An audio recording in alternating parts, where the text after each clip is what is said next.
can hear me. As I was saying, I'm usually found on the other side of these types of events as a member of the press.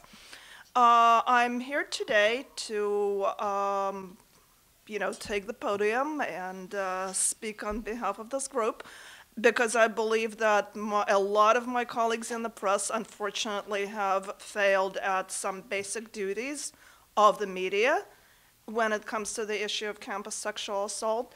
And those duties, of course, are to present the facts, to check the facts, to show a certain skepticism toward narratives that are being presented, and to present both sides of the issue fairly, or, sometimes more than both. There may well be more than two sides in any given issue.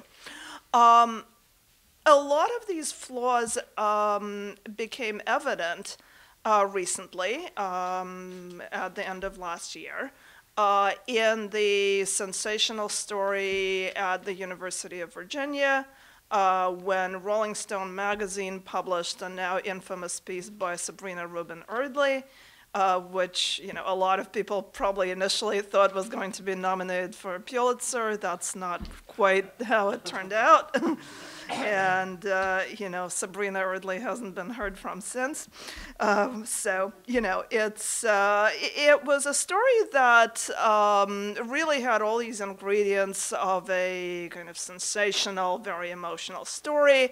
The innocent and sort of naive victim, a freshman student from a rural area, who gets to the university and is all excited about her social life, and then gets invited to a fraternity party and is subjected to an absolutely horrific rape. And I will admit that when I first read the story, my first reaction was, this is absolutely horrible. And my reaction, by the way, was, this is, one reason why these cases should be handled by real courts and, real police and prosecutors, not by these Star Chamber kangaroo courts on campus, because what was being described was very clearly a matter for the justice system, as opposed to these tribunals that can expel someone from college. These were, by the account of the magazine, this was a woman who was lured into a dark room and, violently grabbed and thrown down and, held down, punched in the face, and raped for several hours until she got out of there bleeding and bruised and just in a horrible condition. I mean, if that had actually been the case, these men would deserve to spend a very long time in jail and, to hopefully go somewhere where they would not be able to do this to anyone else. I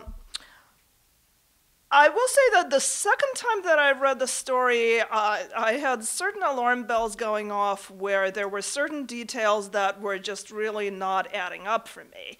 One of which was that this woman said that she was thrown through a glass table. Basically, she was thrown down on top of a glass table, which shattered as she fell, and apparently she was raped for several hours on broken glass.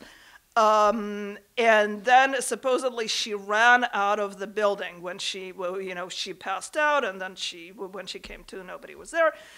And I thought, that really doesn't really add up, because if somebody was brutalized that badly, first of all, it's really doubtful that they would be able to even walk, let alone run. And secondly, they would need immediate medical attention. Then she has a story of how supposedly her friends, she called her friends in a panic. They picked her up outside. She told them what happened. And they were primarily concerned about how reporting this rape would affect their social life at the university. And again, I thought, that really doesn't add up. I mean, okay, maybe I could see if this was one of those kind of gray area he said, she said cases where, she had too much to drink and she wasn't quite sure what happened. Then I could sort of see a friend saying, well, do you really want to make trouble over this? But this was bizarre. And there were just, as I reread it, there were more and more details that were just really, really strange. I was thinking of writing something about this I was looking for leads to, talk to someone, and the thing that was interesting was everybody at the fraternity that this allegedly happened to was banned from speaking to the press. So there was really, I couldn't even start to look for ways to fact check this.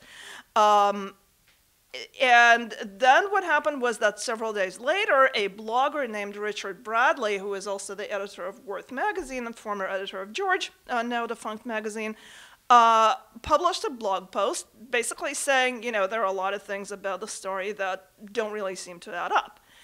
Including the fact that, this woman's friends react in this really strange way, and she doesn't seem to be nearly as physically injured as she should be, given the details of what she's talking about. Then it was picked up by my colleague Robbie Suave at Reason Magazine, who was called an idiot for his labors by a blog called Jezebel. And initially the reaction to the questioning was just incredibly negative. And then it kind of started snowballing. The Washington Post began to investigate this, and, to make a long story short, the story completely fell apart. When people actually, one thing that came to light, by the way, was that it became obvious that the author of the story, Sabrina Erdley, had never made any effort to interview the men who had supposedly done this, even though it was pretty clear that the young woman, Jackie, knew the names of at least some of them. And that was something that was a red flag for a lot of people, because it is normal when you're writing about an alleged crime to give the side of the accused. The Washington Post spoke to the young woman again, interviewed some of her roommates, interviewed people who had seen her around that time and didn't see any sign of injuries on her. Eventually tracked down the young people who picked her up that night, and apparently she did make a panic call, but at the time her story was very different. Her story was that she had been forced to perform oral sex on some fraternity guys. Then it turned out that the man who supposedly took her to that party didn't exist. It turned out that she had essentially made up this guy who was supposedly courting her, and ooh, my goodness, I'm running out of time here. So the story completely falls apart, and since I don't have a whole lot of time left, I'm going to say, this was very typical of how, oh my goodness. Yeah, this is my time clock. Yeah. Yeah, please do. Yeah. Right. I didn't realize that I was taking up so much time with the UVA story, but the upshot is, and I'm just going to try to wrap this up in a minute, a lot of stories, unfortunately, that have not been investigated as much as this one has, really have not been reported much better. If you look at, I did a story for the Daily Beast on the Brown University case involving a young man named Daniel Copin. And the only reason I was able to do that, by the way, is that he was outed by the Brown Daily Herald against his will after he was suspended. Then when he was supposed to return to campus, the young woman who accused him, Lena Sklove, went public, and anyway, he was forced to drop out. But it turned out that there was just a host of details that did not add up. When I looked at the source materials, it turned out that there were witnesses who saw the two of them immediately after the alleged rape, and it was pretty clear that, the woman was not acting like someone who had just been raped. She did not ask for help. She didn't seem traumatized. It is very standard for the media in these cases not to get the side of the accused and to go with the account of the accuser. And the reasons, I'm going to go into that in Q&A, and for hopefully some of the other people are going to go into them. There's a reluctance, obviously, to question somebody who says that a terrible thing happened to them, and I think that's understandable.